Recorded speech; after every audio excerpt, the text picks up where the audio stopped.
Olá, sejam bem-vindos a mais uma videoaula do Instituto Monitor. Professor Rodrigo de Maio, vamos falar hoje sobre Direito, Legislação e Ética do curso de Informática, apostila número 147, disponível aí a todos os alunos do curso de Informática. Direito, Legislação e Ética. Conceito de direito.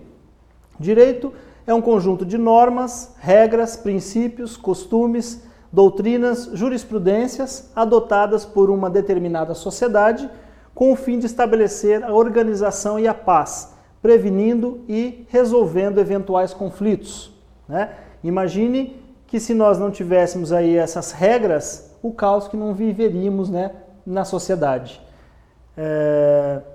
Hoje, falando aqui de regras, normas, princípios, costumes, doutrinas, com todas essas normas que nós temos, nós ainda temos aí os nossos tribunais de justiça, nossos fóruns aí de primeiro grau abarrotados de problemas jurídicos, de conflitos de interesse para que sejam lá resolvidos, né? Agora, isso porque está tudo previsto, isso porque as nossas doutrinas, as nossas normas, né, os nossos direitos estão lá previstos na legislação, ou seja, o que pode, o que não pode, mas por conta disso, a quantidade de transgressões a essas normas é muito grande. E por conta disso, os nossos tribunais aí estão abarrotados de processos, né? Quando vocês ouvem falar da morosidade do Poder Judiciário, é em razão do quê? É a demora mesmo.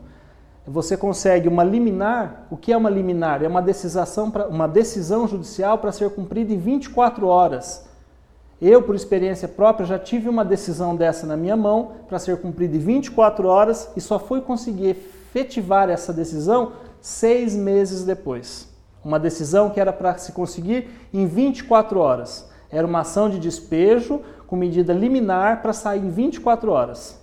Essa decisão só fui conseguir 6 meses depois ter eficácia dessa decisão. Por conta do quê? Da morosidade. E a morosidade não é porque ninguém quer trabalhar lá no fórum, os juízes não querem trabalhar. Se vocês tiverem a oportunidade de conhecer um desses cartórios do fórum, vocês vão ver a quantidade de processos que tem em cada um dos cartórios. A quantidade é muito grande, é violenta a quantidade de processos que tem lá, às vezes para um único juiz ter que decidir, né? Então, realmente o trabalho é bastante grande.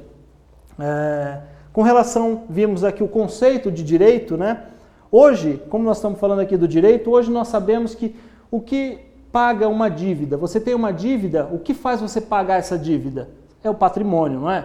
É o seu patrimônio que vai suportar a sua dívida. E antigamente, era assim? Lá na época dos gregos, dos romanos, era com patrimônio que você pagava a dívida? Sabe como era? Com partes do seu corpo. Você não podia pagar? Então, os romanos iam lá e arrancavam um braço seu, arrancava outro braço, arrancava uma perna. Olha que maneira boa de se pagar uma dívida, já pensou? Então, hoje, em vista disso, é muito fácil, né? Vocês já ouviram aquela expressão, você ganha, mas não leva? Ótimo. Quando ocorre? Você foi lá na justiça, ingressou com uma ação de cobrança contra o seu devedor, o juiz, ok, deu ganho de causa, é procedente, você vai ganhar 100 mil reais. Ótimo, você tem ali uma sentença e vamos executar aquela sentença que está te dando o direito de 100 mil reais. Mas e aí, o seu devedor tem patrimônio para fazer valer aquele seu crédito de 100 mil reais? Ele tem patrimônio no nome dele? Se não tiver, sinto muito, pega aquela sentença e pendura na parede. Por quê? O único bem, a única situação que faz você cumprir com a sua obrigação é o seu patrimônio. Se você não tem patrimônio, você não tem condições de arcar com aquela dívida que você honrou. Vamos falar então aqui com relação ao direito objetivo. O direito objetivo é o próprio sistema legal. É o conjunto de leis, de normas que visam assegurar a ordem social e o bem comum. Ou seja, o direito objetivo está previsto lá no Código Civil, está previsto no Código de Defesa do Consumidor, né? São todos os direitos objetivos no Código Penal, Código no Tributário, são todas normas que trazem o quê? Direitos. Ali eu tenho direitos e deveres. E aqui o direito subjetivo é o quê? É a faculdade que cada um de nós, né, temos de buscar esse direito, que é subjetivo, e tornar um direito objetivo. Mas para isso eu tenho que ir para a justiça. né? Não basta eu ter um direito ou eu fui violado no meu direito e ficar quieto. Se eu ficar quieto, ok, morri com o meu prejuízo. Agora, eu preciso o quê? Para fazer valer o meu direito, é a faculdade que cada um tem, assegurada pela legislação. A Constituição Federal nos garante o direito de petição, o direito a buscar na justiça a violação de qualquer direito, seja ele prejuízo material ou moral, né? Contra os seus direitos perante terceiro. Exemplo, o direito de ação. Você tem um prazo, inclusive, para ingressar com a ação, né? Aí nós entramos nos prazos prescricionais que nós vamos falar mais adiante. E como fontes aqui, como as divisões do direito, nós vimos aqui o conceito do direito, o direito objetivo, que é propriamente dito as leis, o direito subjetivo, que é a faculdade que cada um de nós temos de buscar na justiça os nossos direitos, e as divisões desse direito, nós temos direitos públicos e direitos privados. E dentro do direito público, nós temos o direito público interno e o direito público externo. E quais são os direitos públicos internos? Todos os direitos públicos internos são direitos objetivos, estão lá previstos no nosso direito, o direito constitucional, que é a nossa carta magna, né? Ou seja, nossa carta maior de legislação. Eu não posso ter nenhuma lei infraconstitucional que vá de encontro, ou seja, que esbarre ali na nossa Constituição Federal. Senão essa lei poderá ser julgada inconstitucional, né? Então, eu não posso ter ali um Código Civil, um Código Penal que conflite com o quê? Com as normas previstas na nossa Constituição Federal, que é a nossa lei maior. Temos ali, então, o direito constitucional, ainda falando do direito público interno, o direito penal, o direito processual, que nós temos o direito Código de Processo Civil e o Código de Processo Penal. Temos o direito tributário, o direito administrativo, o direito do consumidor, o direito do trabalho, o direito eleitoral, o ambiental e o financeiro. Todos esses direitos fazem parte do quê? Do direito público interno, tá? São todas leis que têm aqui amplitude para toda a nação, por se tratar de um direito público interno. Agora temos também o direito público externo. Quais são? O direito internacional público, que ele rege as relações jurídicas dos países entre si. Exemplo, a instalação de embaixadas e consulados naqueles países, né? Então nós estamos falando de um direito internacional público, né?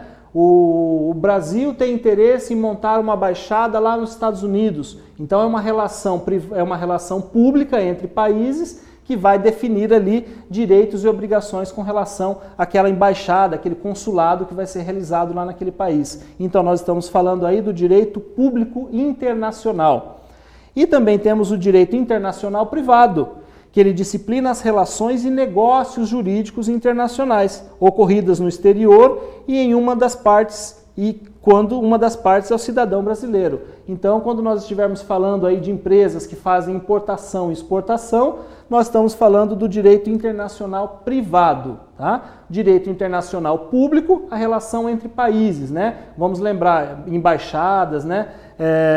Os consulados, enfim, são todos parte do direito internacional público, ao passo que o direito internacional privado é o quê? É o direito que tem do exportador, do importador, que são as relações comerciais, tá? E também temos o quê? Nós falamos do direito público, interno e externo, e vamos falar agora do direito privado. E o que rege o direito privado? Disciplinam as relações entre particulares e dividem-se em o direito civil, né, o direito civil e o direito comercial. São os nossos direitos privados, que regulam o quê? As relações entre particulares. Então, tudo que houver ali de ofensa ao patrimônio, à integridade física da pessoa, e que houver alguma lesão desses interesses, está previsto ali no nosso direito civil e direito comercial. Nosso direito civil é feito ali em 5 livros, né? Então ele começa o direito civil desde o início ali do nascimento da pessoa, que nasce com vida, a capacidade que aquela pessoa tem para realizar os atos da vida civil, a partir do momento em que ele vai adquirir a sua personalidade jurídica, está previsto ali no livro 1 do Código Civil, depois ele passa a ter o quê? Depois que ele adquire a sua maioridade, ele passa a ter direitos e deveres, direitos e obrigações, também prevista num livro do Código Civil. Depois ele casa, então tem lá a relação, o direito de família também dentro do Código Civil, direito da sucessão. Daí ele casou, nasceu, adquiriu personalidade jurídica, casou, ficou rico, começou a comprar bens, né? Direito da propriedade, previsto também no Código Civil, até a hora que ele vai morrer, que vai ter o direito à sucessão. Então, no nosso Código Civil, é a relação que define desde o princípio do nascimento dele até a hora da morte. Ele nasce ali com todos os direitos e obrigações oriundas desde o nascimento à morte de um ser humano, né? E as fontes do direito?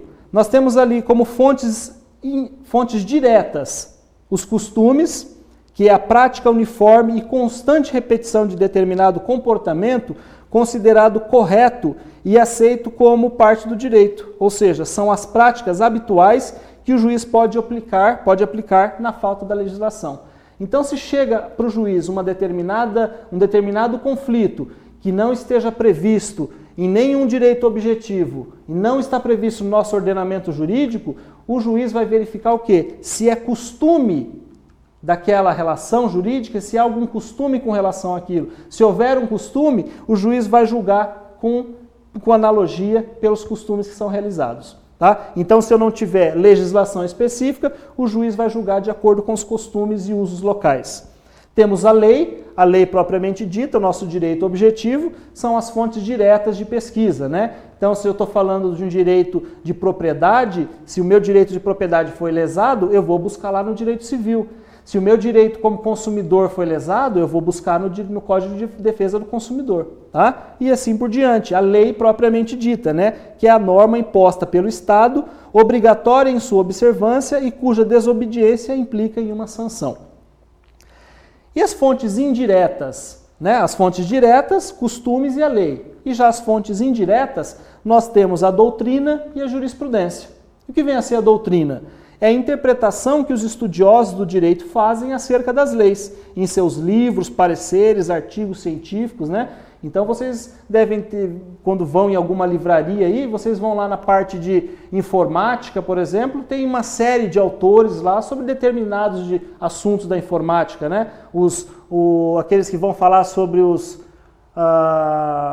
sobre a placa do computador, a rede, os hackers da vida, como se fazem cada um determinados. Então, são feitos através de o quê? De lições doutrinárias dispostas lá a todos aqueles que querem, né, buscar aquele conhecimento. Então, são os livros, são as doutrinas.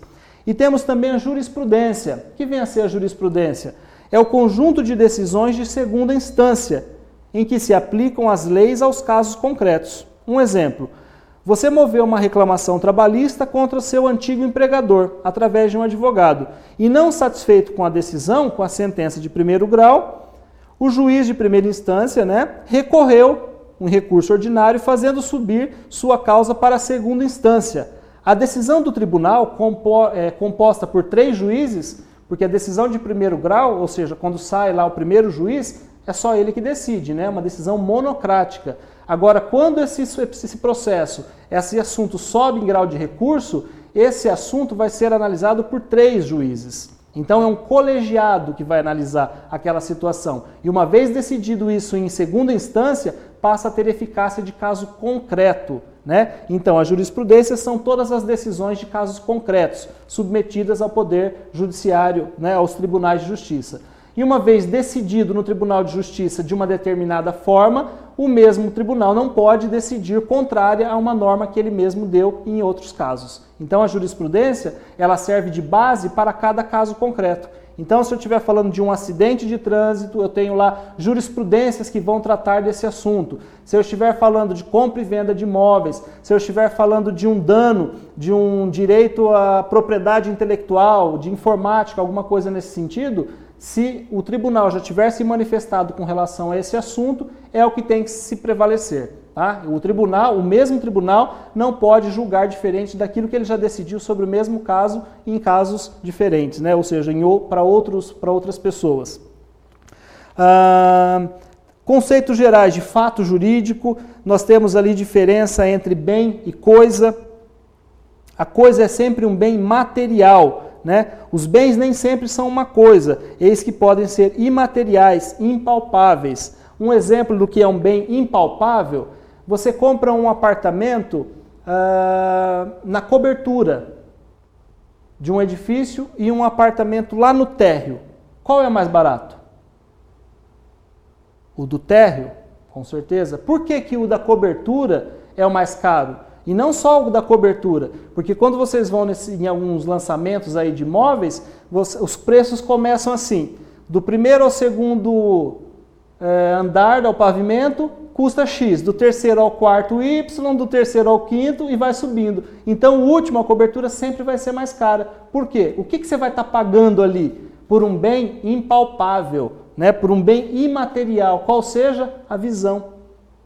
A visão que você vai ter lá de cima é muito maior do que a visão que você tem lá de baixo. Então, esse bem incorpóreo está inserido no preço do bem, né?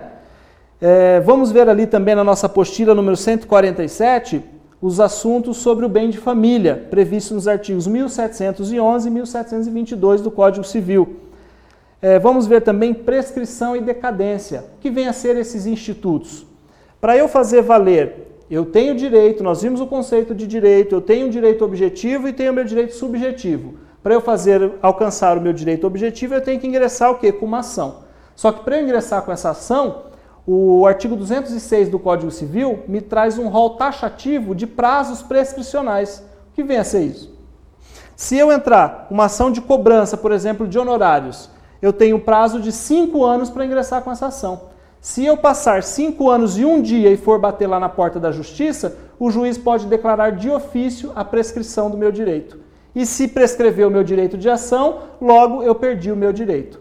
Ou seja, eu até tenho direito daquele crédito, mas eu nunca vou receber. Por quê? Porque eu não posso mais ingressar com ação por conta da prescrição, e se eu não posso ingressar com ação, que seria a última alternativa para receber aquele meu direito, eu perdi o direito de ação e logo perdi o meu direito, né? Então a prescrição e decadência, a eficácia, a finalidade dele, os efeitos dela seria o quê? Você ficar de mãos abanando com relação ao direito por conta do quê? Do prazo, né? Então, o direito não socorre aquele que dorme. Então, se eu tenho um direito, vamos atrás e correr atrás dentro do prazo prescricional. E lá no artigo 206 do Código Civil, eu tenho diversos prazos para prescrição. Eu tenho prescrição que tem de 1 ano, de 2 anos, 3 anos, 4 anos, 5 anos, 10 anos. Então, o rol é taxativo, previsto lá no artigo 206 do Código Civil. Tá? Procuração. Procuração é um instrumento público ou privado de representação judicial ou extrajudicial. Tá? Eu posso transferir o direito de representação para um terceiro para fazer uma transação de compra e venda de imóvel. Essa transação, essa procuração não pode ser privada. Ela tem que ser pública, feita em cartório, e esse cartório vai encaminhar para o cartório de origem lá onde a pessoa vai ser representada. Tá? Diferentemente da procuração extrajudicial, que você pode transferir, por exemplo, para um advogado, você como outorgante transfere para o outorgado ou advogado alguns poderes que estão limitados ali naquela procuração para ele te representar judicialmente ou extrajudicialmente. Tá? São os limites ali da procuração. Com relação às obrigações dos profissionais, essas obrigações elas subdividem-se em 5 partes. 5. Essas obrigações são simples, que quando existe só um credor, só um devedor e só um objeto. Elas podem ser complexas, quando há mais de um credor ou vários devedores ou mais de um objeto. Elas podem ser cumulativas, quando o devedor tem de cumprir mais de uma prestação e só se exonera da obrigação cumprindo todas elas. Nós temos as obrigações alternativas, quando existe mais de uma prestação e o devedor se exonera da obrigação cumprindo apenas uma delas.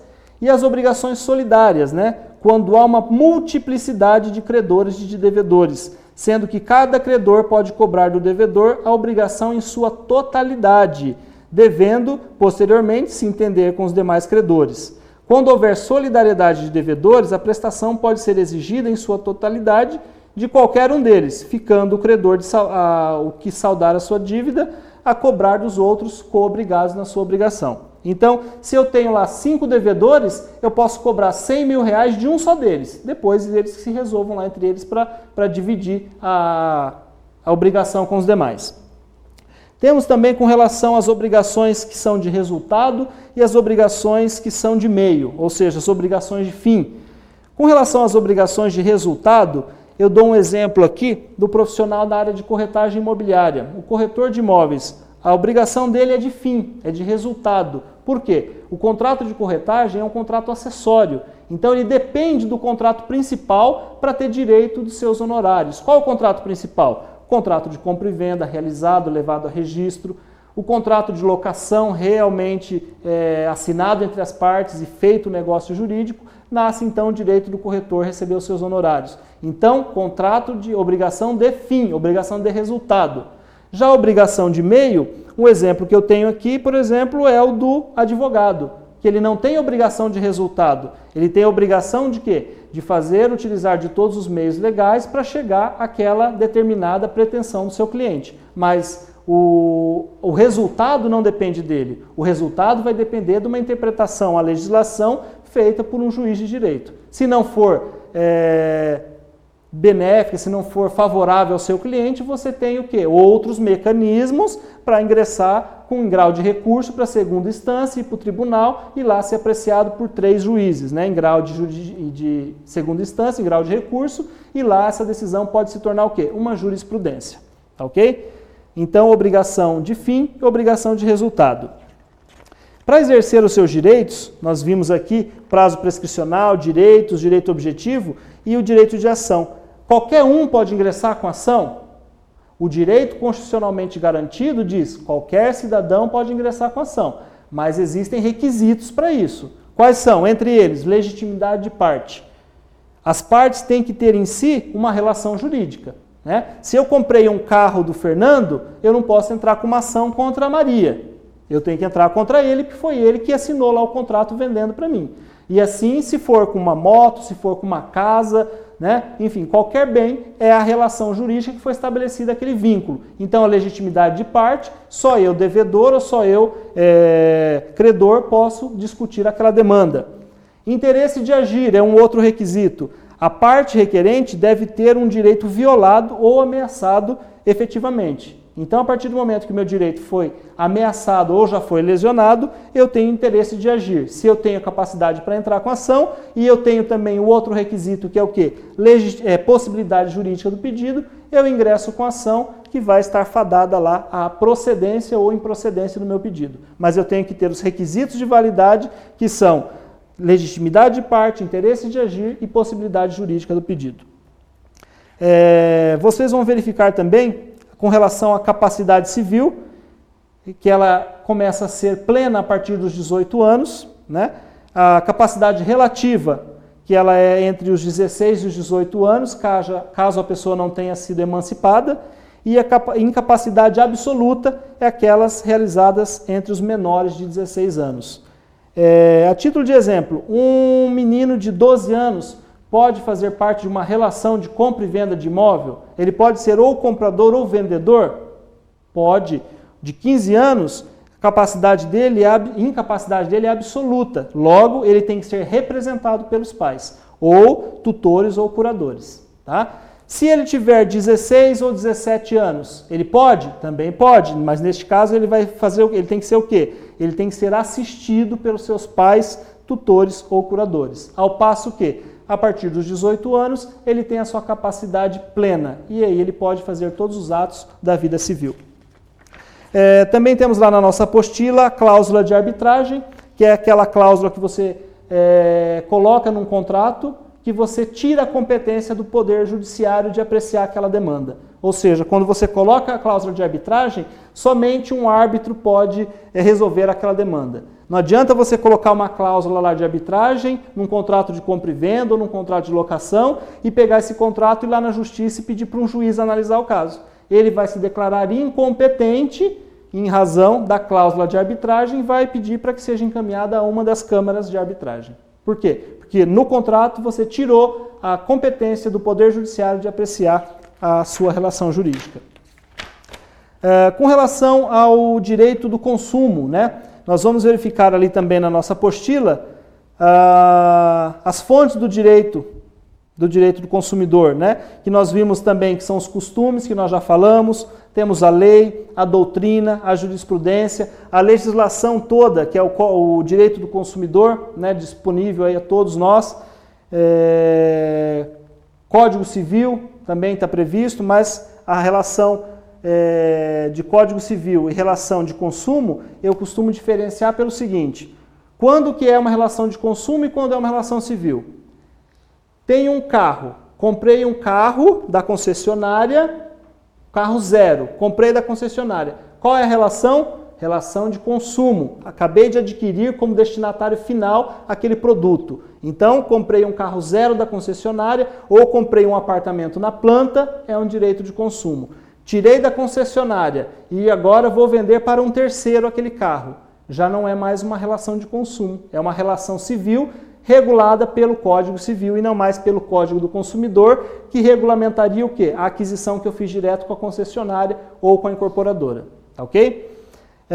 Então, com relação ao direito do consumidor, nós temos lá o conceito do consumidor, o conceito do fornecedor, lembrando que o consumidor é toda pessoa física ou jurídica que adquire ou utiliza o produto ou serviço como destinatário final.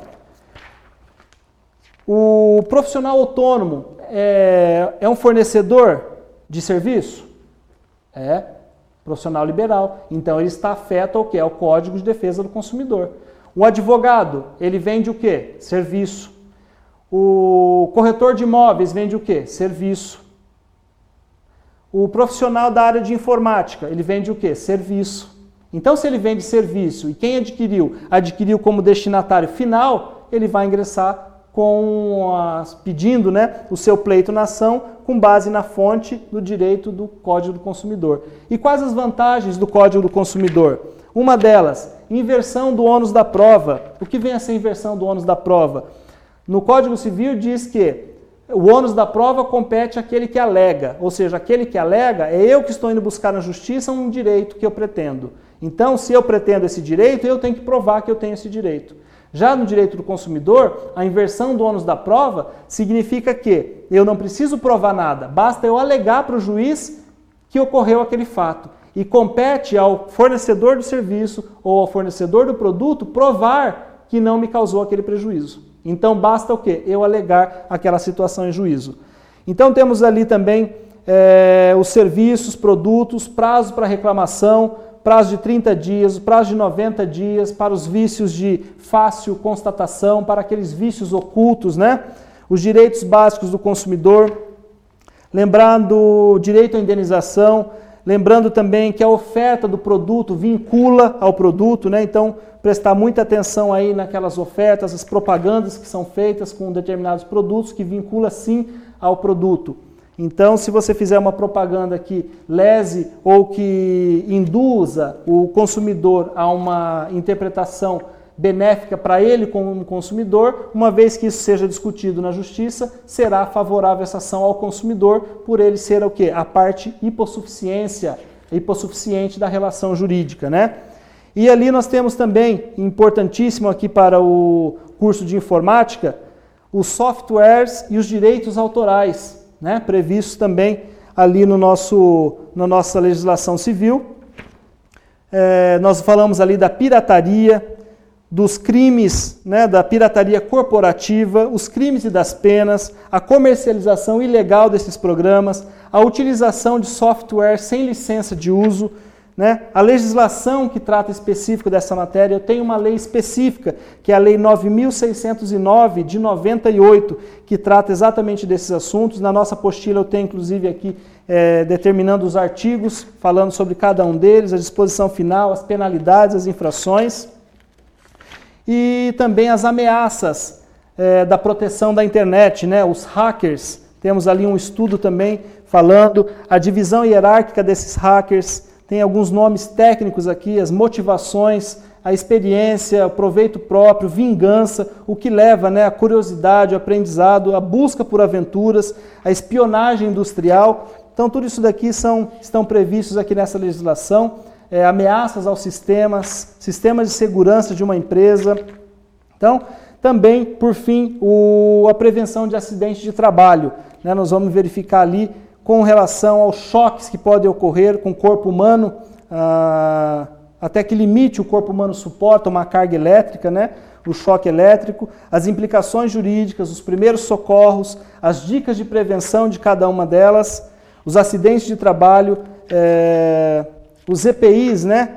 Os equipamentos de proteção individual, temos aqui para cada uma dessas situações, as vestimentas, as cores, para identificar cada uma desses acidentes, a cor, a luz, a cor, o vermelho identifica a prevenção de cada tipo de acidente e a sua extensão, né? A ventilação, os locais que podem ser ali trabalhados, o que caracteriza locais insalubres e locais de periculosidade para desenvolver o trabalho.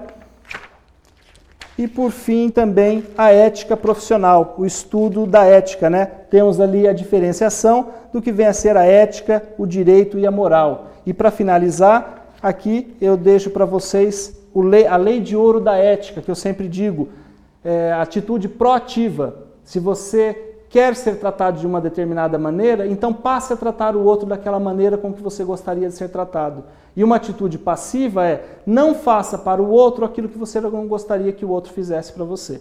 Se a gente levar em conta no nosso dia a dia essa lei de ouro da ética, atitude ativa e atitude passiva, com certeza evitaremos aí muitos conflitos, seja na nossa vida pessoal, seja na nossa vida profissional. Bom, e por fim, encerro aqui agradecendo a participação de todos e mais uma teleaula apresentada pelo Instituto Monitor, finalizando aqui com o curso de Informática, apostila 147, Direito, Legislação e Ética. Obrigado.